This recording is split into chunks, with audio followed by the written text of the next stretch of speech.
আল্লাহ পাক আপনাকে ভালোবাসেন বলেই লক্ষ লক্ষ কোটি কোটি মানুষ এখন জেনা করছে। আজকের দিনে আপনি ওয়াজ মাহফিলে বসে আছেন।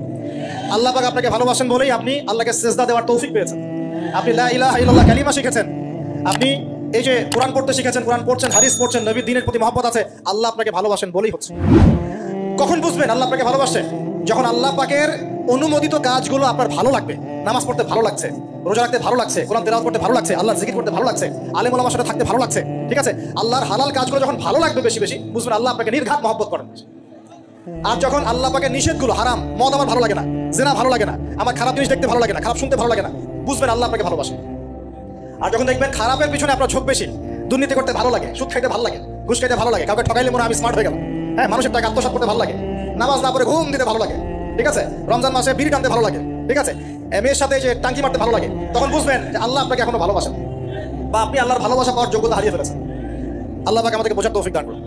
এখন আসি, আল্লাহ পাক এবং তার রাসূল আমাদেরকে এমন কি কি কাজ বলেছেন যেই কাজগুলো করলে আমরা সরাসরি আল্লাহর ভালোবাসা পাবো ইনশাআল্লাহ। জানা দরকার আছে কি নাই? আমি অল্প কয়েকটা কাজ বলে শেষ করছি। এক নাম্বার আল্লাহ এবং তার রাসূল আমাদেরকে জানিয়েছেন আমরা যদি তাওহীদের উপর থাকতে পারি, একত্ববাদ, লা ইলাহা ইল্লাল্লাহ, আল্লাহর ভালোবাসা পাবো ইনশাআল্লাহ। যে ব্যক্তি শিরকের পাপে লিপ্ত আছে সে আল্লাহর ভালোবাসা পাবে না যতক্ষণ না সে তওবা করে ফিরে আসছে। অতএব আল্লাহর ভালোবাসা পাওয়ার জন্য এক নাম্বার কাজ কি ভাই? আল্লাহর তাওহীদের কালিমা লা ইলাহা ইল্লাল্লাহর উপর থাকা, শিরক বাদ দেওয়া। শিরক সম্পর্কে জানার জন্য একটা বই পড়েন, কিতাবুত তাওহীদ। কি নাম বললাম? কিতাবুত তাওহীদ। একটাই পড়েন, দেখবেন ইনশাআল্লাহ শিরক কাকে বলে, কত প্রকার, কি কি, কোন কোন কাজ করলে শিরক হয়, সব জানতে পারবেন ইনশাআল্লাহ। এই বইটা একটু কঠিন, এই বইটার ব্যাখ্যা বের হয়েছে, ব্যাখ্যা যুক্ত বই কিনবেন এবং যেগুলো বুঝবেন না ওলামায়ে কেরামকে জিজ্ঞাসা করবেন, কারণ সবগুলো কিন্তু বুঝতে পারবেন। এক নাম্বার। দুই, নবী সাল্লাল্লাহু আলাইহি ওয়াসাল্লামের অনুসরণ করলে আল্লাহ আমাদেরকে ভালোবাসবেন। দলিল আল্লাহ পাক সূরা আলী ইমরানের মধ্যে বলছেন 31 নম্বর আয়াতে আল্লাহ বলছেন, কুল, হে নবী আপনি বলে দিন, ইন কুনতুম তুহিব্বুনাল্লাহ, তোমরা যদি, হে আদম সন্তান, হে উম্মতে মুহাম্মাদী, তোমরা যদি আল্লাহর ভালোবাসা পেতে চাও, ফাত্তাবিউনি, তোমরা আমাকে অনুসরণ করো। কাকে? আমাকে বলতে কাকে?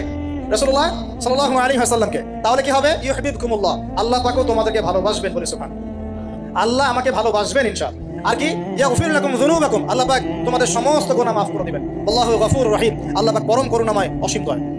তার মানে আল্লাহকে পাওয়ার, আল্লাহর ভালোবাসা পাওয়ার দুই নাম্বার কি মাধ্যম? নবী সাল্লাল্লাহু আলাইহি ওয়াসাল্লামের সুন্নাত অনুযায়ী জীবন করা। ভাই শুরু করব কোথা থেকে? শুরু করবেন চেহারা থেকে। কোথা থেকে? চেহারায় দাড়ি ছেড়ে দিব ইনশাআল্লাহ, রাজি আছি তো? গোফ ছোট করে ফেলবো ইনশাআল্লাহ, রাজি আছি তো ইনশাআল্লাহ? চেহারায় সেজদার দাগ থাকবে ইনশাআল্লাহ, তার মানে নামাজি হতে হবে, ঠিক আছে? পোশাক পরিচ্ছদ হবে রাসূলুল্লাহ সাল্লাল্লাহু আলাইহি ওয়াসাল্লামের মতো, ঢিলে ঢালা মুত্তাকিদের পোশাক। চুল হবে কার মতো? মেসি নেইমারের মতো নাকি রাসূলুল্লাহ সাল্লাল্লাহু আলাইহি ওয়াসাল্লামের মতো? এখনকার ছেলেপেলে মা আমি করব, আমার নবী এইভাবে ওযু করতেন, এইভাবে করব, আমার নবী এইভাবে ইস্তেনজা করতেন, পেশাব পায়খানা করতেন, ওইভাবে করব। এই যে এখনকার ইংলিশ টয়লেট, এই ইংলিশ টয়লেটে বসে নবীর মতো ইস্তেনজা করা যায় না। যাবে?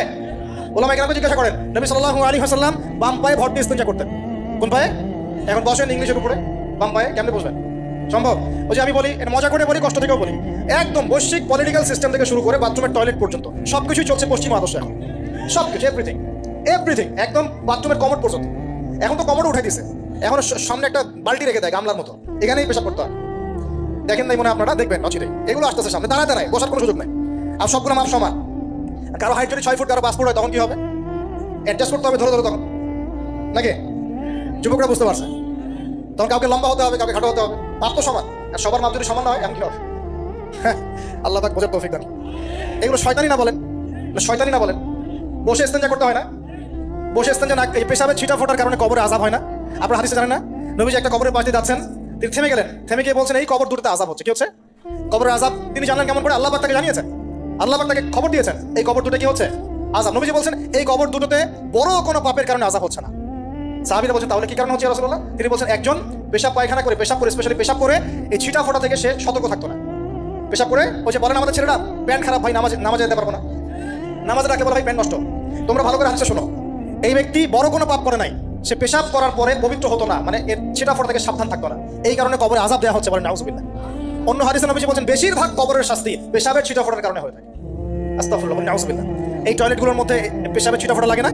তো এই কোরআনের মধ্য দিয়ে আল্লাহর ভালোবাসা পাওয়া যাবে ইনশাআল্লাহ। সর্বশ্রেষ্ঠ নফল আমলের মধ্যে একটা হচ্ছে কি? আল কোরআন তেলাওয়াত করা। আল্লাহ পাক আমাদেরকে তেলাওয়াত করার তৌফিক দান করুন। তিনটা বললাম। 4 নাম্বার, বেশি থেকে বেশি আল্লাহর জিকির করা। কি করা ভাই? চলতে ফিরতে উঠতে বসতে অলওয়েজ সুবহানাল্লাহ, আলহামদুলিল্লাহ, লা ইলাহা ইল্লাল্লাহ, আল্লাহু আকবার, লা হাওলা ওয়ালা কুওয়াতা ইল্লা বিল্লাহ, এগুলো চলতে থাকবে। ঠিক আছে ইনশাআল্লাহ? চলতে ফিরতে পড়বেন আল্লাহুম্মা সাল্লি আলা মুহাম্মদ, আল্লাহুম্মা বারিক আলা মুহাম্মদ। ঠিক আছে? হাসবি আল্লাহু ওয়া নি'মাল ওয়াকিল, রাদিতু বিল্লাহি রাব্বান ওয়া বিল ইসলামি দীনান ওয়া বি মুহাম্মাদিন নাবিয়্যা। যত জিকির আজকার আছে চলতে ফিরতে অলওয়েজ পড়তে থাকবে। লা ইলাহা ইল্লাল্লাহ ওয়াহদাহু লা শারীকা লাহু, লাহুল মুলক ওয়া লাহুল হামদ ওয়া হুয়া আলা কুল্লি শাইইন কাদির আস্তাগফিরুল্লাহাল্লাযী লা ইলাহা ইল্লা হুয়াল হাইয়ুল কাইয়ুম ওয়া আতুবু ইলাইহি লা হাওলা ওয়া লা কুওয়াতা ইল্লা বিল্লাহ। এগুলো পড়তে থাকবেন। যে যত বেশি আল্লাহর জিকির করবে তার কলবে আল্লাহ তত বেশি নূর দিবেন ইনশাআল্লাহ। আর যার কলবে যত বেশি নূর সে তত বেশি আল্লাহর ভালোবাসা মহব্বত পাবে ইনশাআল্লাহ। কয়টা বলছি ভাই? চারটা। এক নম্বর কিছু তাওহীদ, দুই নম্বর নবীর সুন্নাত, তিন নম্বর বলেন কোরআন তেলাওয়াত করা, চার নম্বর বেশি বেশি আল্লাহর জিকির করা, পাঁচ নম্বর স্পেশালি পাঁচ নম্বর বেশি বেশি আল্লাহর কাছে তওবা করা। কি করা? যে আল্লাহর কাছে তওবা করে আল্লাহ তাকে মহব্বত করেন। আলহামদুলিল্লাহ, যে আল্লাহর কাছে তওবা করে আল্লাহ তাকে মহব্বত করেন। আমাদের নবীজি প্রত্যেক দিন 70 থেকে 100 বার আল্লাহর কাছে তওবা করতেন। বলেন সুবহানাল্লাহ। পারা যাবে তো ইনশাআল্লাহ। ছয় নম্বরটা হচ্ছে বেশি বেশি নামাজ আদায় করা। কি করা? আল্লাহকে পাওয়ার জন্য শ্রেষ্ঠ মাধ্যম হচ্ছে সিজদা করা। কি করা? আর সিজদা করা হয় সবচেয়ে শ্রেষ্ঠ ভাবে নামাজের মধ্য দিয়ে। কিসের মধ্য দিয়ে? ওয়াদা করতে পারি তো ইনশাআল্লাহ 5 ওয়াক্ত নামাজ পড়ব রেগুলার। আচ্ছা, এই দুনিয়াতে যত কিছু আছে, এই দুনিয়ার আকাশ বাতাস নদী নালা পানি অক্সিজেন সবকিছু কার জন্য সৃষ্টি করা হয়েছে? গরু ছাগলদের জন্য, মানুষের জন্য। মূল দায়িত্ব কার? মূল অধিকার কার? মানুষের নয় কি? তাহলে এই পুরো বিষয়গুলো কি আল্লাহ পাকের ভালোবাসার বহিঃপ্রকাশ নয়? হ্যাঁ। আচ্ছা, এবার আসেন, আল্লাহ পাক আদম আলাইহিস সালামকে সৃষ্টি করে সমস্ত নাম শিক্ষা দিয়েছেন। এই যে নাম শিখানো মানে জ্ঞান শিখানো, এই জ্ঞান শিখানোটা কি আল্লাহর দয়া ভালোবাসা নিদর্শন নয়? একটু ধরা দিচ্ছি আপনাদেরকে। এবার সামনে আসেন, আল্লাহ পাক ফেরেশতাদের সামনে তাকে উপস্থাপন করলেন, করে বললেন সব ফেরেশতা তোমরা যারা আছো সিজদা করো আদমকে। এই যে আমাদের পিতাকে সম্মানিত করা হচ্ছে, এটা কি ভালোবাসার বহিঃপ্রকাশ নয়? এবার আমাদের পিতাকে সম্মানিত করা হলো, ইবলিস সিজদা করলো না, সে কিয়াস করলো, বাতিল কিয়াস যুক্তি দিল, আমি তার চেয়ে শ্রেষ্ঠ ইত্যাদি। আল্লাহ পাক ইবলিসকে অভিশপ্ত করলেন, আমাদের পিতা তাকে জান্নাতে রাখলেন। এই যে জান্নাতে রাখলেন, এটা কি আল্লাহ পাকের ভালোবাসা নয়? এবার আল্লাহ পাক আদম আলাইহিস সালামের পাঁজর থেকে সৃষ্টি করলেন তার স্ত্রী হাওয়া আলাইহিস সালামকে। ওই যে শুরুতে বলেছি স্রষ্টা একা থাকতে পারলেও সৃষ্টি কি পারবে? এই জন্য আদম আলাইহিস সালামের পাঁজর থেকে তার স্ত্রীকে সৃষ্টি করা হয়েছে। উভয়ের মাঝখানে ভালোবাসা দিয়ে দেওয়া হয়েছে। বলেন সুবহানাল্লাহ। এই জিনা ভালোবাসা নিদর্শন নয়, বিয়ে শাদী হচ্ছে ভালোবাসার নিদর্শন। আল্লাহ পাক বলেছেন সূরা রুমের মধ্যে, ওয়াজআলা বাইনাহুমা মাওয়াজ্জাতা ওয়া রাহমা, আমি আল্লাহ স্বামী স্ত্রীর মধ্যে ভালোবাসা এবং হৃদ্যতা সৃষ্টি করে দিয়েছি। বলেন সুবহানাল্লাহ। তার মানে এই হারাম সম্পর্ক যেটা দেখছেন, এটা হলো একটা জিনার পথ। আর যখন আমরা হালাল ভাবে বিয়ে শাদী করবেন, আপনারা করবেন, তখন দেখবেন আল্লাহ পাকের পক্ষ থেকে ভালোবাসা সৃষ্টি হয়ে যাবে ইনশাআল্লাহ। অতএব ওয়াদা করতে পারি তো আল্লাহর কাছে নিজের চরিত্রকে পবিত্র রাখবো ইনশাআল্লাহ। হারাম কোনো সম্পর্কে যাবো না ইনশাআল্লাহ, কোনো সহি প্রেমেও যাবো না ইনশাআল্লাহ। এটা সহি প্রেম আবার কি জিনিস? দিনী ভাই দিনী বোনের মধ্যে এখন প্রেম চলে, এগুলো হয় না মাঝে মাঝে? এগুলোও বন্ধ, এগুলো বন্ধ করতে হবে। হালাল উপার্জনের সোর্স হয়ে গেলেই দিনদার মেয়ে রেখে বিয়ে করে ফেলবেন ইনশাআল্লাহ। অন্য কোনো পথে যাবেন না, কোনো হারাম পথে যাবেন না। ওয়াদা করেন ইনশাআল্লাহ? রাজি আছেন তো ইনশাআল্লাহ? আল্লাহ কবুল করুন, আমিন। আর বিয়ের সময় অবশ্যই দিনদারিতা দেখবেন, অন্য কিছু না। অন্য কিছু পরে, দিনদারিতা আগে। দিনদারিতা আছে, নামাজ পড়ে, পর্দা করে, মাশাআল্লাহ সব দিক ঠিক আছে, তারপরে দেখবেন আপনি অন্য কিছু, তার আগে নয়। কথা ঠিক আছে? একইভাবে মেয়েদের ক্ষেত্রেও, যে আগে দেখবেন না ছেলে কত বড় চাকরি করে, ছেলের কত বড় বাড়ি আছে, গাড়ি আছে, পরে আগে দেখবেন ছেলে নামাজি কিনা, সুন্নত আছে কিনা, ইসলামের জন্য তার সফট কর্নার আছে কিনা, ইসলাম প্র্যাকটিস করে কিনা, এগুলো আগে দেখবেন। এগুলো না দেখলে কি হবে জানেন? বিয়ের 1 বছর 2 বছর পরেই বুঝতে পারবেন দুনিয়াটা জাহান্নাম হয়ে গেছে। না, দুনিয়াতে তখন জাহান্নামের আযাবের স্বাদ ভোগ করতে হবে না। আল্লাহ পাক আমাদেরকে হেফাজত করুন, আমিন। তো এই যে আল্লাহ পাক আদম আলাইহিস সালামের পাঁজর থেকে সৃষ্টি করলেন কাকে, এবং ভালোবাসা দিয়ে দিলেন উভয়ের মাঝখানে, এটা কি আল্লাহ পাকের দয়া নয়? আল্লাহ পাক ভালোবাসেন না? এবার দেখেন, গাছের কাছে যেতে নিষেধ করলেন, আমি কিন্তু শর্ট করে বলছি, গাছের কাছে যেতে নিষেধ করলে তোমরা জান্নাতে থাকো, খাও, যা ইচ্ছা করো, কিন্তু ওয়ালা তাকরাবা হাদিহি শাজারা, এই গাছের কাছেও যাবে না। একটা পরীক্ষা, জাস্ট একটা পরীক্ষা। এখানে কিন্তু বলা হচ্ছে গাছের কাছেও যাবে না, বলা হচ্ছে না যে গাছের ফল খাবে না। ঠিক যেমন আল্লাহ বলেছেন তোমরা জেনার কাছেও যাবে না। আল্লাহ পাক কিন্তু বলেন নাই জেনা করবে না, আল্লাহ পাক বলেছেন তোমরা জেনার কাছেও যাবে না। তো এখান থেকে আমরা এই হুকুমটার কঠোরতা বুঝতে পারি। তো প্রিয় ভাইরা, এখানে আমাদের পিতামাতা শয়তানের প্রলোভনে পড়ে গেলেন। কেন পড়লেন? শয়তান ওয়াসওয়াসা দিল যে আমি কি তোমাদেরকে এমন গাছের কথা বলে দিব যে গাছের কাছে গেলে বা যার ফল খেলে তোমরা চিরস্থায়ী জীবন পাবে এবং তোমরা ফেরেশতা হয়ে যাবে, এরকম কথা বলবো, এবং তোমরা কোনোদিন মরবে না। হাল আদুল্লুকা আলা শাজারাতিল খুলদি ওয়া মুলকিন লা ইয়াবলা, এই দুটো ওয়াসওয়াসা, চিরস্থায়িত্বের ওয়াসওয়াসা এবং অমরত্বের ওয়াসওয়াসা দিয়ে আমাদের পিতামাতাকে নিয়ে গেল। এখন আমাদের পিতামাতা কি ফল খেয়েছিলেন কি খান নাই? আচ্ছা, এখন আল্লাহ পাকের দৃষ্টিতে অন্যায় হয়েছে কিনা? এরপরে আমাদের পিতামাতা কি করলেন? বললেন রব্বানা যালামনা আনফুসানা ওয়া ইল্লাম তাগফির লানা ওয়া তারহামনা লানাকুনান্না মিনাল খাসিরিন। এই যে দোয়াটা তারা করলেন, এই দোয়াটা করার পরে আল্লাহ পাক কি তাদেরকে মাফ করে দিয়েছেন কি দেন নাই? বলেন, কথা বলেন। আল্লাহ পাক মাফ করে দিয়েছেন কি দেন নাই? এই যে অন্যায় করার পরেও আল্লাহ যে ক্ষমা করে দেন, মানে গুনাহ করার পরেও যে আদম সন্তানকে আল্লাহ পাক মাফ করে দেন, এটা কি আল্লাহ পাকের রহমত, দয়া কি নয়? আচ্ছা, এটা আল্লাহ পাকের নিদর্শন ছিল ভালোবাসার। এরপর আল্লাহ পাক দুনিয়াতে পাঠিয়ে দিলেন, কারণ এটা পরীক্ষা। দুনিয়াটা পরীক্ষার জায়গা, পরীক্ষা দিচ্ছি আমরা এখানে। এখন পরীক্ষার ক্ষেত্রে কি আল্লাহ পাক আমাদেরকে একা ছেড়ে দিয়েছেন? আল্লাহ পাক কি আমাদেরকে একা ছেড়ে দিয়েছেন? না, আল্লাহ পাক দুনিয়াতে পাঠিয়ে আমাদেরকে গাইডলাইন দিয়েছেন কিনা, কিভাবে চলতে হবে, কি করা যাবে কি করা যাবে না, কিভাবে চলবো কিভাবে চলবো না। আল্লাহ পাক কি ওহী নাজিল করেছেন কিনা? এই ওহী নাজিল করাটা কি আল্লাহ পাকের রহমত কিনা, আল্লাহ পাকের দয়া কিনা, ভালোবাসা কিনা? আল্লাহ পাক একা ছেড়ে দিয়েছেন না নবী রাসূল পাঠিয়েছেন? এই যে নবী রাসূলদেরকে পাঠিয়েছেন, এই নবী রাসূলগণ কি আল্লাহর পক্ষ থেকে রহমত কিনা? বলেন। না হলে আমরা কি করতাম? দুনিয়াতে কেমন করে চলতাম, কিভাবে পথ খুঁজে পাইতাম, কেমন করে ইবাদত করতাম, আমরা কি জানতে পারতাম? আল্লাহ পাক রহম করে ভালোবেসে দয়া করে নবী রাসূল পাঠিয়েছেন, আসমানি কিতাব পাঠিয়েছেন, বলেন সুবহানাল্লাহ। এখন এই নবীদের সিলসিলায় আল্লাহ পাক যে সর্বশেষ নবী মুহাম্মদ সাল্লাল্লাহু আলাইহি ওয়াসাল্লামকে পাঠিয়েছেন, এইটা দয়া কিনা? এটা আল্লাহ পাকের দয়া নয়? আল্লাহ পাকের রহমত নয়? আল্লাহ পাক কি বলেন নাই যে তিনি হচ্ছেন রাহমাতুল লিল আলামিন? তিনি পুরো বিশ্ব জগতের রহমত নয় কি? আচ্ছা, এখন আমাদেরকে যে আল্লাহ পাক নবী মুহাম্মদ সাল্লাল্লাহু আলাইহি ওয়াসাল্লামের উম্মত বানালেন, এটা কি আরো বড় রহমত কিনা? বলেন তো। জান্নাতে যাবে 120 কাতার মানুষ। কত কাতার? 120 কাতার মানুষ ইন টোটাল জান্নাতে যাবে। তার মধ্যে উম্মতে মুহাম্মাদের কত কাতার জানেন? 80 কাতার। কত কাতার? বলেন সুবহানাল্লাহ। তাহলে এটা কি আল্লাহ পাকের দয়া নয়? আল্লাহ আমাদেরকে ভালোবাসেন না? আচ্ছা, আল্লাহ পাক যে আমাদের কাছে তাওরাত, জাবুর, ইনজিল না পাঠিয়ে আল কোরআনের মতো কিতাব পাঠিয়েছেন, যে কিতাবের সমস্ত সমাধান আছে, এটা আল্লাহ পাকের রহমত, দয়া নয়? ভালোবাসা নয়? আচ্ছা, এখন আল্লাহ পাক দুনিয়াতে চলার জন্য আমাদেরকে জীবন দিয়েছেন, হায়াত দিয়েছেন, সুস্থতা দিয়েছেন, পরিবার দিয়েছেন, আমাদের ব্যবসা বাণিজ্য দিয়েছেন, আমাদের স্ত্রী সন্তান দিয়েছেন, আমাদেরকে চলাফেরা করার ক্ষমতা দিয়েছেন। একটা চোখ নষ্ট হয়ে গেলে বুঝতে পারে মানুষের কত কষ্ট হচ্ছে, একটা পা না থাকলে বুঝতে পারে কত কষ্ট হচ্ছে। এই করোনার সময় যারা শ্বাস নিতে পারে নাই, তাদের কত কষ্ট হয়েছে। সুস্থ আছি, সুন্দর আছি, পরিবার আছে, আল্লাহ রিজিক দিচ্ছেন, 3 বেলা খাওয়াচ্ছেন, কাপড় দিচ্ছেন, শিক্ষার ব্যবস্থা করছেন, ইবাদত করার সুযোগ দিচ্ছেন, গুনাহ করলেও আবার মাফ করে দিচ্ছেন। এই সব কিছু আল্লাহ পাকের ভালোবাসা নয়? এই ভালোবাসাগুলো কি নিঃস্বার্থ ভালোবাসা না স্বার্থ ভিত্তিক ভালোবাসা? এই আল্লাহ পাকের কোনো স্বার্থ আছে? আল্লাহ পাক আমাদের কাছে কিছু চান? রিজিক চান? টাকা পয়সা চান? আল্লাহ পাকের যদি ইবাদত করে আমরা ছেড়ে দেই, আল্লাহর কোনো ক্ষতি হবে? আমরা ইবাদত করে ভাসিয়ে ফেললাম, আল্লাহর কোনো লাভ আছে? আল্লাহ পাকের শক্তি কি আরো বেড়ে যাবে না কমবে? নাকি যেমন আছে তেমনই থাকবে? আল্লাহ রাব্বুল আলামিনের শান শওকত কি আরো বেড়ে যাবে, নাকি আল্লাহ পাকের শান শওকত কমে যাবে?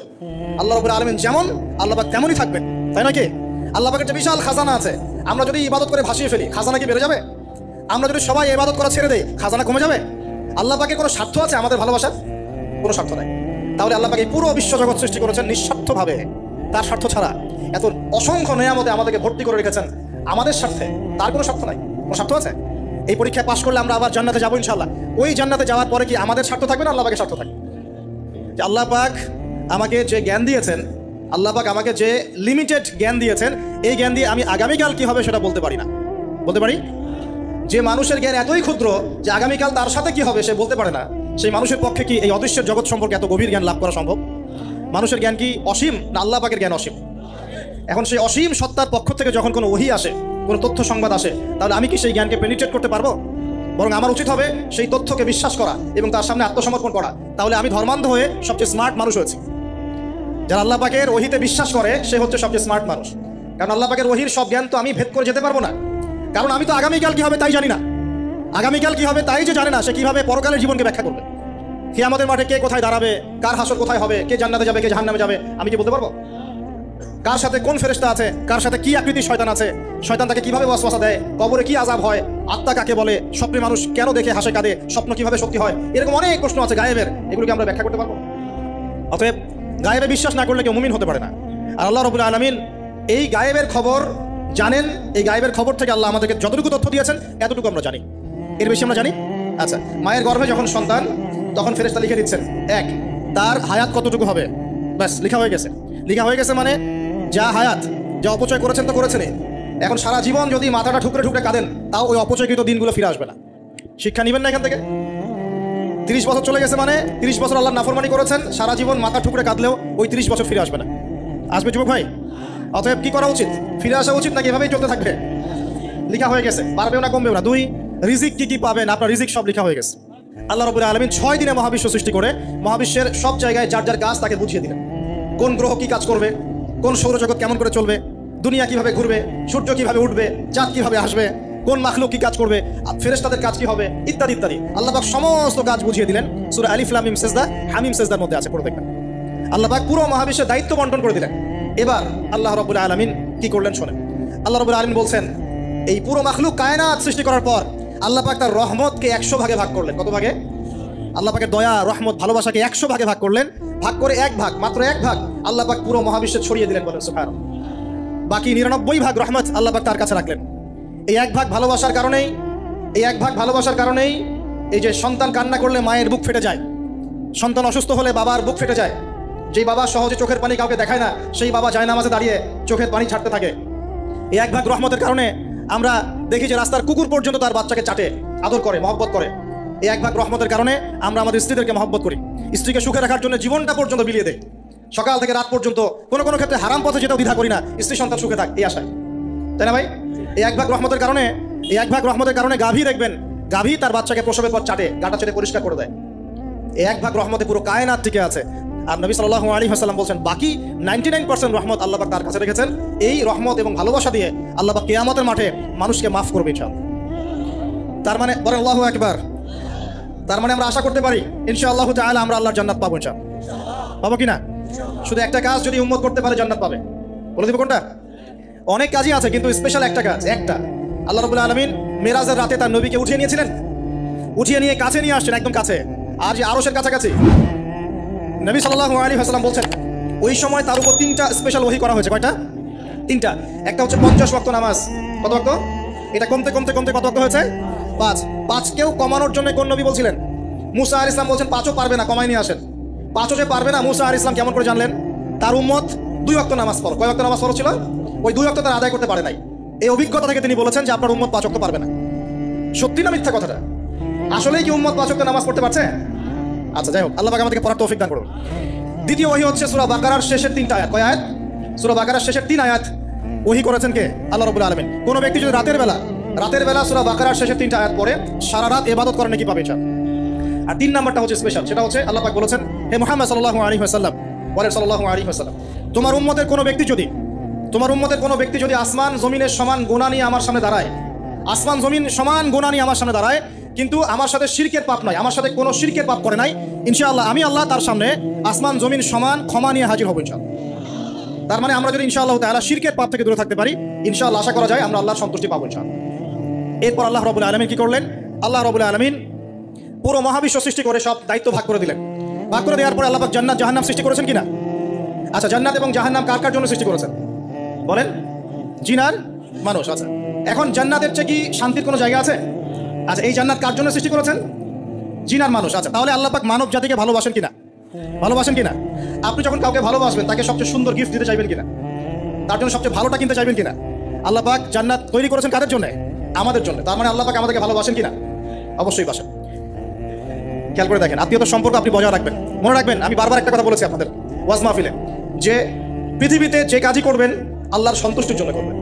আত্মীয়তার সম্পর্ক বজায় রাখবেন আল্লাহর সন্তুষ্টির জন্য, তাদের কাছে কিছু পাওয়ার আশায় না। যখনই আপনি কারো কাছে কিছু পাওয়ার আশা করবেন আপনি কষ্ট পাবেন। যখনই কারো কাছে কিছু পাওয়ার আশা করবেন আপনি কষ্ট পাবেন। কারো কাছে এত বেশি পাওয়ার আশা করবেন না। কার কাছে পাওয়ার আশা করবেন? আল্লাহর কাছে, যে আমি এই কাজটা করছি আল্লাহ আমাকে পুরস্কার দিবে ইনশাআল্লাহ। আমি আত্মীয়তার সম্পর্ক বজায় রাখছি কেন? আল্লাহর কাছে রিজিকে বরকতের আশায়, আল্লাহর সন্তুষ্টির জন্য। মনে রাখবেন প্রিয় ভাইরা, আমল কবুল হওয়ার শর্ত মোটামুটি 3টা। কয়টা? 1 নাম্বার, আমলগুলো হতে হবে আল্লাহর সন্তুষ্টির জন্য। 1। 2 নাম্বার, আমলটা হতে হবে রাসূলুল্লাহ সাল্লাল্লাহু আলাইহি ওয়াসাল্লামের পদ্ধতিতে, অন্য কারো পদ্ধতিতে নয়। 3 নাম্বার, আমলটা করার জন্য আপনার রিজিকটা হতে হবে হালাল। হারাম রিজিকের আমল আল্লাহর কাছে কবুল হয় না। আল্লাহ পাক আমাদের সবাইকে হালাল রিজিকের ব্যবস্থা করে দিন এবং রিজিকটাকে প্রশস্ত করুন, আমিন। তো রিজিক লেখা হয়ে গেছে 2। 3 নাম্বার লেখা হয়ে গেছে এ ব্যক্তি কি কি কাজ করবে দুনিয়ায়। এই ব্যক্তি দুনিয়ায় কি কি কাজ করবে সব লেখা হয়ে গেছে। এখন যদি একটা চোর বলে যে আল্লাহ পাক আমার তাকদিরে লিখেছিলেন যে আমি চুরি করব, তাই আমি চুরি করেছি। এখন যদি একজন ধর্ষক বলে আল্লাহ আমার তাকদিরে লিখেছিল যে আমি ধর্ষণ করব, তাই ধর্ষণ করেছি। এখন যদি যারা এই জনগণের কিছু সম্পদ আত্মসাৎ করে খেয়ে ফেলছে তারা যদি বলে আল্লাহ তাকদিরে লিখছিলেন জন্যই দুর্নীতি করেছি, তাহলে কথাটা কি হবে? গ্রহণযোগ্য হবে? এখন যদি দলিল দেয় তাকদিরে তো লেখা ছিল। এই আকীদাটার নাম হচ্ছে জাবারিয়া আকীদা। কি আকীদা? জাবারিয়া। এমন একজন ব্যক্তি উমর রাদিয়াল্লাহু আনহুর দরবারে এসেছিল। চোর চুরি করেছে, ধরা পড়েছে। উমর রাদিয়াল্লাহু আনহু বলেছেন হাত কেটে ফেলো। তখন সে বলছে যে আমার হাত তো কাটা যাবে না, কেন? আল্লাহ পাক তাকদিরে লিখেছেন আমি চুরি করব, তাই চুরি করেছি। তো উমর রাদিয়াল্লাহু আনহুর সামনে এই কথাটা বলেছে। আর উমর রাদিয়াল্লাহু আনহু কি বিচক্ষণ মানুষ ছিলেন না বোকাশোকা ছিলেন? বলেন, তার মতো শাসক পাওয়া যাবে? তার মতো আরো একজন শাসক আসবে ইনশাআল্লাহ পৃথিবীতে। তার নাম কি?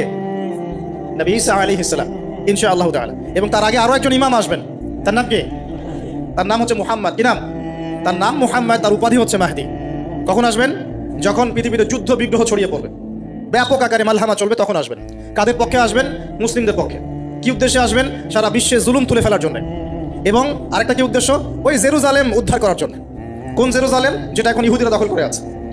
চারপাশে আরবরা মাঝখানে কেমন করে দখল করে আছে? আরবদেরকে হাতের মুঠোয় নিয়ে নিয়েছে। এই কারণে মুনাফিকদের উপর টিকে আছে সে, এবং তার পশ্চিমা মিত্রদের উপর টিকে আছে। ঈসা আলাইহিস সালাম কেন আসবেন? এই জায়গাটা পুনরুদ্ধার করার জন্য।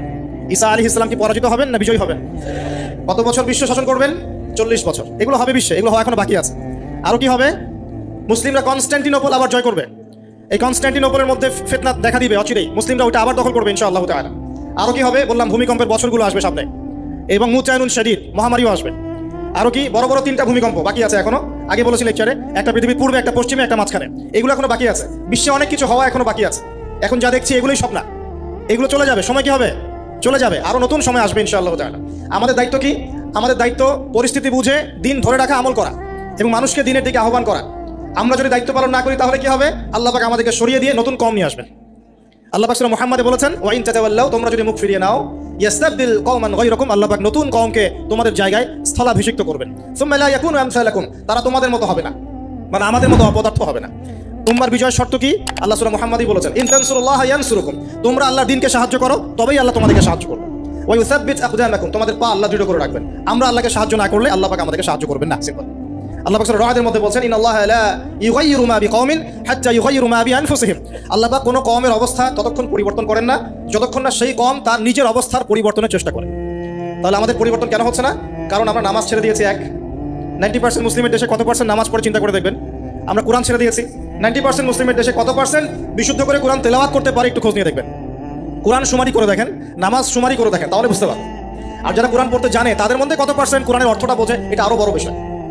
তারপরে আবার কারা মেনে চলে, এটা আরো বড় বিষয়। আর আমরা কতজন মানুষ দিন ইসলামকে সামগ্রিক দিন হিসেবে মানি, এটাও একটা বড় বিষয়। আমরা মানি ঠিকই, আংশিক। যেমন ইবাদত বন্দেগীর জীবনে মুসলমান, অর্থনৈতিক জীবনে গিয়ে আবার সুদখোর, এমন না বিষয়টা? এমন হয় না বিষয়টা? ইবাদত বন্দেগীর জীবনে আমি পাক্কা মুসলিম, কপালে সেজদার দাগ আছে মাশাআল্লাহ, দাড়ি টুপিও আছে মাশাআল্লাহ, কিন্তু ব্যবসায় গিয়ে মাপে কম দিচ্ছি না, ব্যবসায় গিয়ে আমি আরাম ভেজাল দিচ্ছি কিনা, এরকম হচ্ছে কিনা? হচ্ছে। কিন্তু সে কিন্তু মুসলিম এবং নামাজও পড়ে। তো আমাদের সমস্যা ভাই এখানে। এখন এই সমস্যাটা সলভ করলে ইনশাআল্লাহ সব সমস্যা সলভ হয়ে যাবে ইনশাআল্লাহ। সমস্যাটা কি? আমরা ইসলামটাকে আংশিকভাবে মানি, পরিপূর্ণ জীবনে ইসলাম বাস্তবায়ন করতে পারছি না। আপনি হয়তো কেউই পারছি না।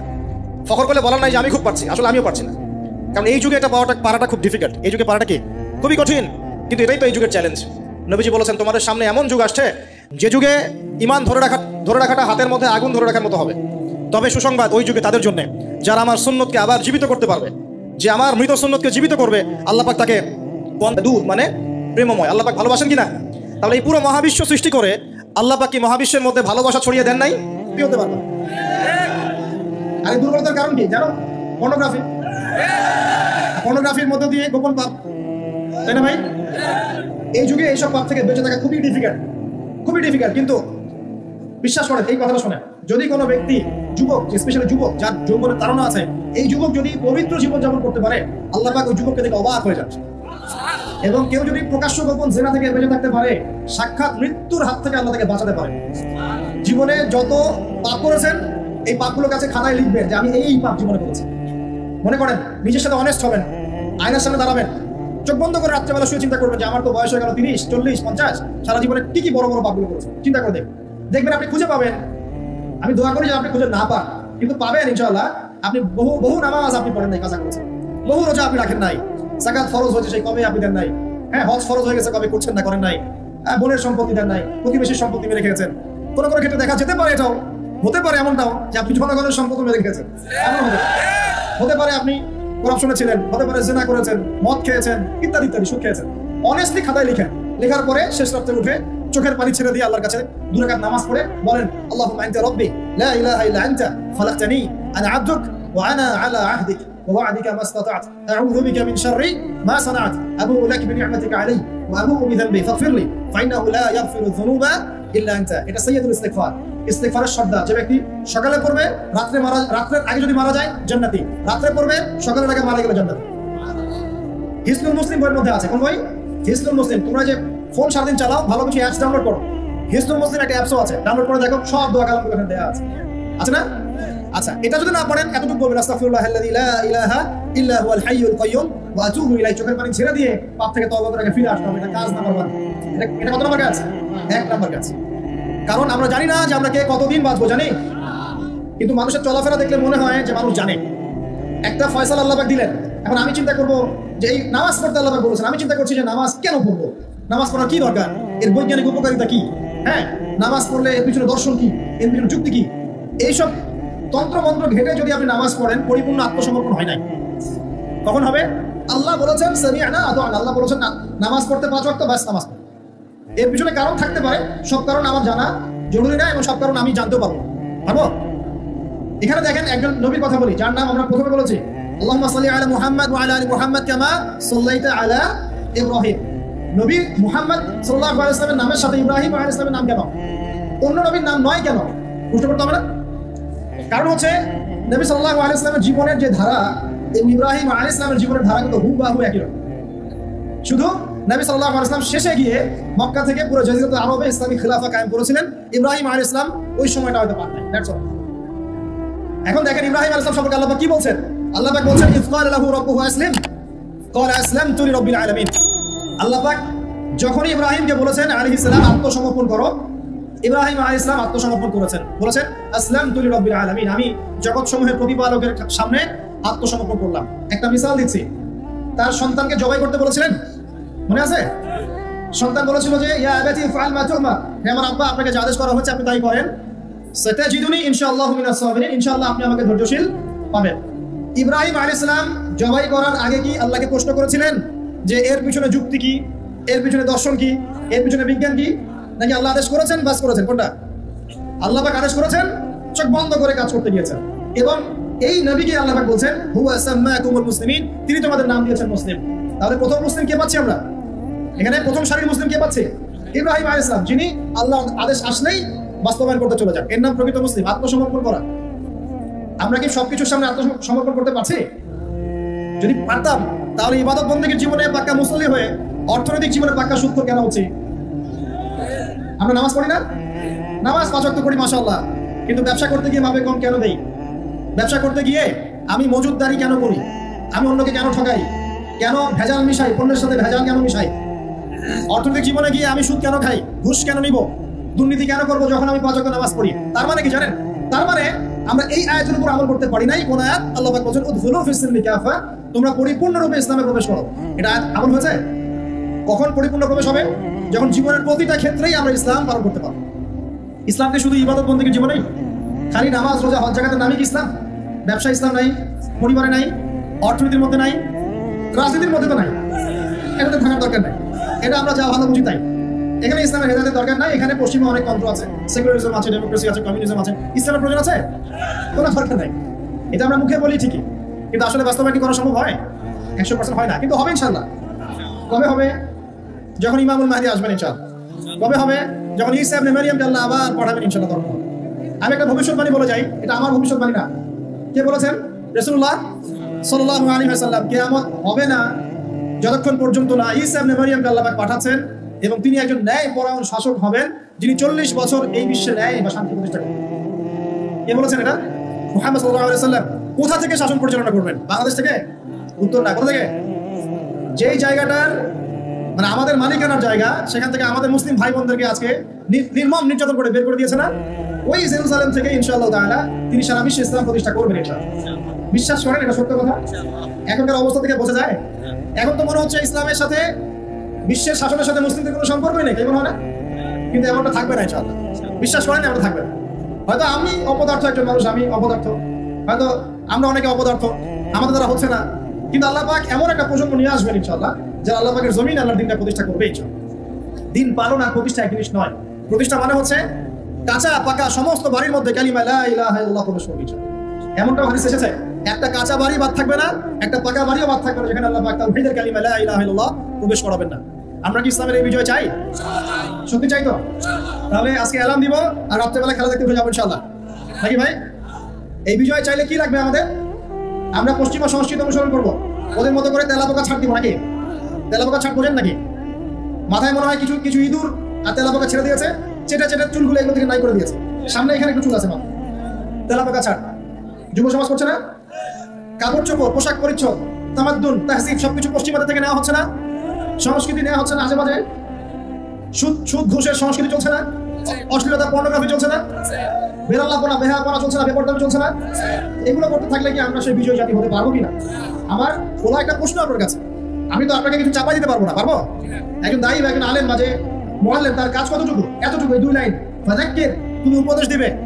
ইন্নামা আনতা মুযাক্কির, তুমি উপদেশ দাতা। লাস্তা আলাইহিম বিমুসাইতির, তুমি মানুষের উপরে দারোগা নও। আমরা কি দারোগা? শুধু প্রচার করা। যে ব্যক্তি রিসিভ করবে, কবুল করে নেবে, আল্লাহ তাকে দুনিয়াতেও সম্মানিত করবে ইনশাআল্লাহ, পরকালে করবে ইনশাআল্লাহ। উসমান রাদিয়াল্লাহু আনহু যত বড় বিজনেসম্যান ছিলেন, এখন এত বড় বিজনেসম্যান আছে? তো কি ছিল না সেই স্বর্ণযুগে? ওই স্বর্ণযুগের সুন্নতি আমাদেরকে আমল করতে হবে। আল্লাহ পাক তৌফিক এনায়েত করুন, আমিন। প্রিয় মা ও বোনেরা, পর্দা ছাড়বেন না। আপনাদের জন্য 4টা কাজ: স্বামীর আনুগত্য করা, লজ্জাস্থানের হেফাজত করা, আপনার 5 ওয়াক্ত সালাত ঠিকঠাক মতো আদায় করা এবং রমজান মাসে সাওম রাখা। নবীজি বলেছেন সাল্লাল্লাহু আলাইহি ওয়াসাল্লাম, জান্নাতের যে কোনো দরজা দিয়ে ইচ্ছা আপনি প্রবেশ করতে পারবেন। আপনার জন্য সহজ। আর স্বামীর আনুগত্য বলতে আমি বুঝাইনি স্বামীর দাসত্ব করতে হবে, এটা বলিনি। এখনকার কিছু ফ্যামিলিস্ট মেয়ে আছে, ওরা আনুগত্য শব্দ মনে হয় যে দাসত্ব মনে হয়। আনুগত্য দাসত্ব এক জিনিস না। আনুগত্য কি? স্বামী কোরআন সুন্নাহর অনুকূলে কোনো কথা বলেছে, আপনি মানবেন। স্বামী বলছে পর্দা করো, তোমাকে ভালোবেসে বলছি তুমি পর্দা করো, তুমি আমার অনেক প্রিয় একজন মানুষ, তুমি বেপর্দায় বাইরে যাবা, লোকজন দেখবে, কেমন হয়? ঠিক আছে, আর তোমাকে তো আমি বিয়ে করেছি, তুমি আমার মানুষ, তোমাকে দেখবে কেন? ঠিক আছে, তো এখন স্বামী ভালো কথা বলেছে, আপনি শুনলেন, এটা আনুগত্য। আর ওই স্বামী যদি বলে আসো তো আমার কলিগরা এসেছে, ওকে খাবার সার্ভ করতে হবে, আসো খাবারটা পরিবেশন করো, এখন আপনি বেপর্দা হয়ে আপনার স্বামীর কলিগের সামনে খাবার পরিবেশন করতে শুরু করলেন, এটা কি আনুগত্য করতে হবে? এটা তখন আপনি আনুগত্য করবেন না। সিম্পল, কোরআন সুন্নাহর অনুগত কাজে আপনি স্বামীর আনুগত্য করবেন, বিপরীতে গেলে আপনি করবেন। স্বামীর আনুগত্য মানে স্বামীর দাসত্ব নয়। আর এই হাদিসটা আপনি কেন ভুলে যান যে আল্লাহ রাসূল সাল্লাল্লাহু আলাইহি ওয়াসাল্লাম বলেছেন, আল্লাহ ছাড়া যদি কাউকে সেজদা করা যেত, সম্মান বুঝাচ্ছেন, আল্লাহ ছাড়া যদি কাউকে সেজদা করা জায়েজ হতো, আমি মেয়েদেরকে বলতাম যেন স্বামীকে সেজদা করো। কেন? কারণ আপনাকে রেসপন্সিবিলিটি, আপনার খাবার, আপনার ফুড, আপনার শেল্টার, আপনার মানে পুরো দায় দায়িত্ব নিজের হাড় ভাঙা পরিশ্রম দিয়ে, জীবনের ঝুঁকি নিয়ে স্বামী আপনার জন্য করে। সে আপনার সম্মান পাওয়ার যোগ্য তো? সে কি আপনার সম্মান পাওয়ার যোগ্য নয়? আপনি যদি সম্মানের হক আদায় না করতে পারেন তাহলে আপনি অকৃতজ্ঞ। আর অকৃতজ্ঞ মেয়ে কখনো জান্নাতে যাবে? একটা হাদিসে আছে, বেশিরভাগ মেয়ে জাহান্নামে যাওয়ার অন্যতম কারণ হচ্ছে তারা স্বামীর সাথে কুফরি করে। কি করে? মানে সারা জীবন স্বামী ভালোবেসে যায়, ভরণ পোষণ দিয়ে যায়, সব চাহিদা পূরণ করে যায়, একদিন দেখবেন কথা কাটাকাটি হয়েছে, ওই দিন বলে বসবে যে তোমার কাছে আমি কিচ্ছু পাইনি সারাদিন। এই যে কুফরি, এই কারণে তারা জাহান্নামে যেতে পারে, বেশি আল্লাহ হেফাজত করুন। আরেকটা কারণ হচ্ছে যে বেপর্দা। আপনাকে 4টা মূলনীতি ফলো করতে হবে। 1, এমন কোনো পোশাক পরবেন না যে পোশাকটা আটো সাটো, যেটা পরলে আপনার গায়ের কাঠামো বোঝা যায়। এটা বোরখা হলেও পরা যাবে না। আমি কি বুঝাতে পারছি? ডিজিটাল বোরখা দেখেন নাই? দেখছেন? মাশাআল্লাহ। আর কারা কারা দেখছেন? এদিকে চোখ বেশি যায় না?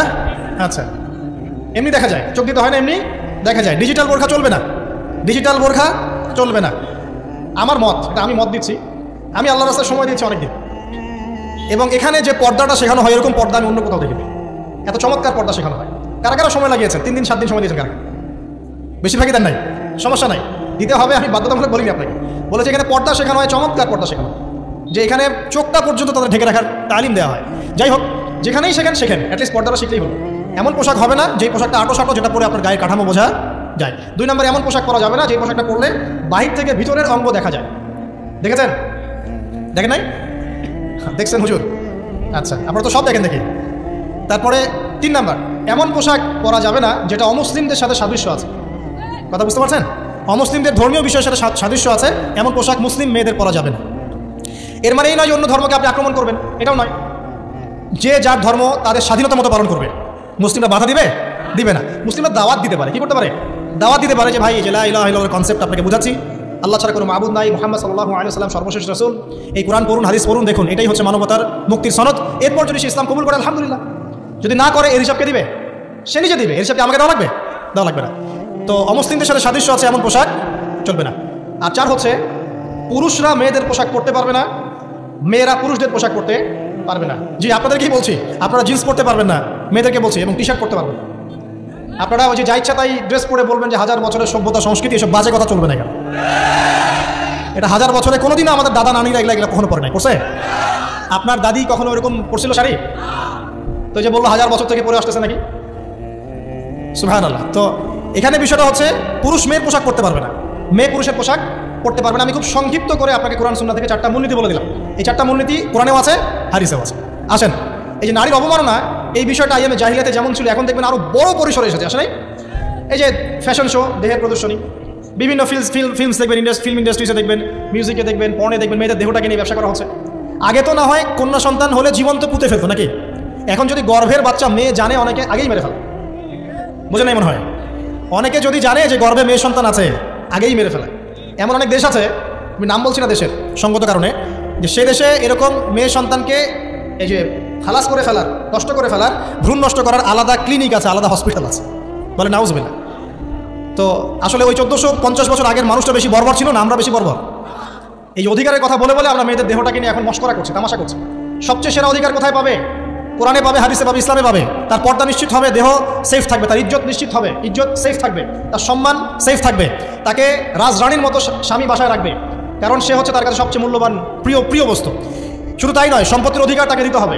একজন মেয়ে তার ভাইয়ের সম্পত্তি পাবে, তার বাবার সম্পত্তি পাবে, তার স্বামীর সম্পত্তি পাবে, সব দিক থেকে সে সম্পত্তি পাবে। আর একজন ছেলে কিন্তু সব দিক থেকে সম্পত্তি পাবে না। এই বিষয়গুলো যখন এক শ্রেণীর মানুষ বোঝে না, তখন ইসলামের বিরুদ্ধে অহেতুক প্রপাগান্ডা চালানো শুরু হয়। সবচেয়ে সেরা সম্মান রক্ষার উদাহরণ দেওয়া হয়েছে ইসলামে, কোরআনে এবং হাদিসে। এই কথাটা আপনাদের মা বোনদেরকে বোঝাবেন, তবে নম্রতার সাথে বোঝাবেন, কারণ উচ্চবাচ্য করলে তারা কথা শুনবে না। আর আল্লাহ রাসূল সাল্লাল্লাহু আলাইহি ওয়াসাল্লাম বলেছেন, কিছুটা বাঁকা হাত দিয়ে তাদেরকে তৈরি করা হয়েছে। যদি আপনি শক্ত করে চাপ দিতে যান তাহলে ভেঙে যাবে, আর যদি আপনি ওই অবস্থায় ছেড়ে দেন তাহলে বাঁকাই থেকে যাবে। এখানে আপনাকে হিকমা অবলম্বন করতে হবে। আল্লাহ পাক তৌফিক দান করুন। একটা বিষয় বলছিলাম, ওই যে শিরকের পাপ এখন গ্লোবালাইজেশন হয়েছে না, ওই সুদের পাপ এখন গ্লোবালাইজেশন হয়েছে না। গ্লোবালাইজেশন বোঝেন, মানে বিশ্বায়ন, পুরো বিশ্বে ছড়িয়ে পড়েছে না। আরেকটা হচ্ছে এই যে মেয়েদের অবমাননা, এটা সারা বিশ্বে ছড়িয়ে পড়ে নাই। আচ্ছা, আর দুটা বলবো, এরপর বলে আমি শেষের দিকে যাচ্ছি। আসা, একটা হচ্ছে মাদক। মাদক আইয়ামে জাহিলিয়াতের অন্যতম সেরা পাপ ছিল কি? মাদক। ওই যে বলছেন জাহিলি যুগ, কেন বলছেন জাহিলি যুগ? বিকজ ওইখানে মাদক খেত মানুষ বেশি। এখন বলেন, ওখানে না হয় মক্কায় মাদক খেত মানুষ, এখন সারা বিশ্বে মাদক ছড়িয়ে পড়ে নাই? বেশি না কম? এখন এই যে নতুন নতুন মাদক আসছে, ইয়াবা, আরও নাকি কি কি আসছে নতুন নতুন, আমরা নামও জানি না। এই যে গাজার নাম জানি, ফেন্সিডিলের নাম জানি, আর কি কি আছে, হিরোইন বলেন আপনি একটা, আফিম, আর কি আছে? হ্যাঁ, রেন্ডি, সুবহানাল্লাহ, এই নামও কখনো শুনি নাই আমি। আচ্ছা শোনেন শোনেন, বিষয়টা হচ্ছে, দেখুন এই বিষয়টা কি হালাল না হারাম?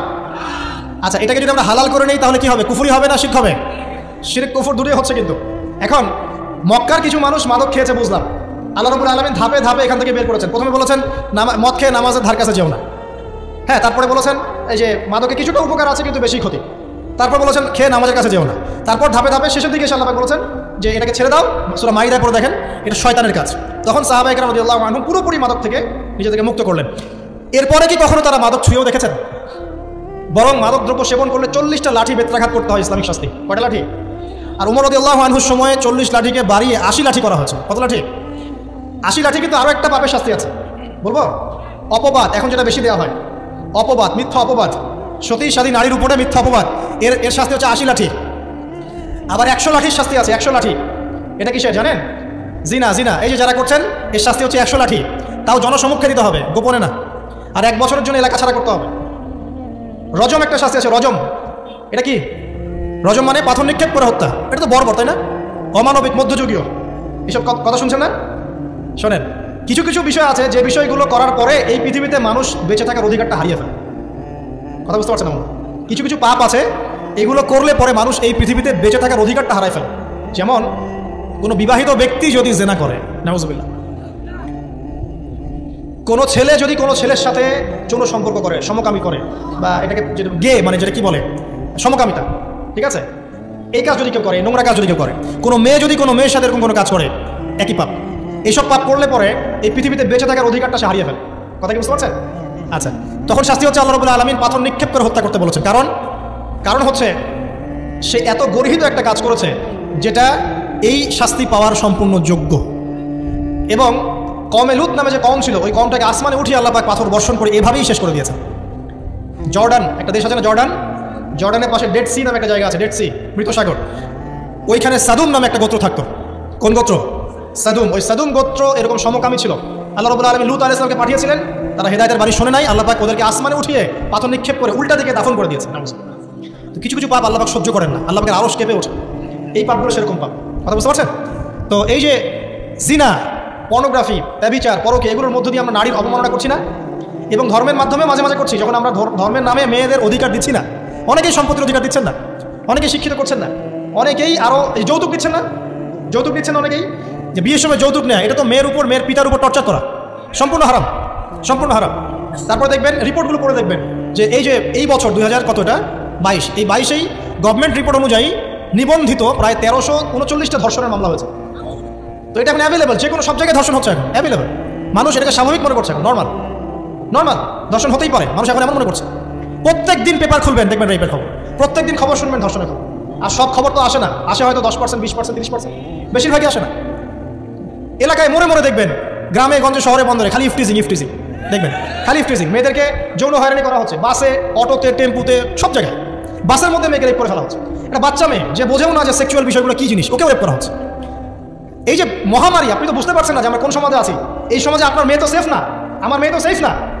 আমার মেয়ে, আপনার মেয়ে ভবিষ্যৎ কি হবে, এর ভবিষ্যতের নিশ্চয়তা কে দিবে? আপনার মেয়ের ইজ্জতের ভবিষ্যতের নিশ্চয়তা কে দিবে? এই নিশ্চয়তা দেওয়ার মতো মানুষ কোথায়, নেতা কোথায়? কারো ঘরের স্ত্রী, কারো ঘরের বোন, কারো ঘরের মেয়ে এখন সেফ না। যে কোনো দিন, যে কোনো জায়গায়, যে কোনো দুর্ঘটনা হতে পারে। বাসে, ট্রাকে, ট্রেনে, অটোতে, সব জায়গায় হতে পারে।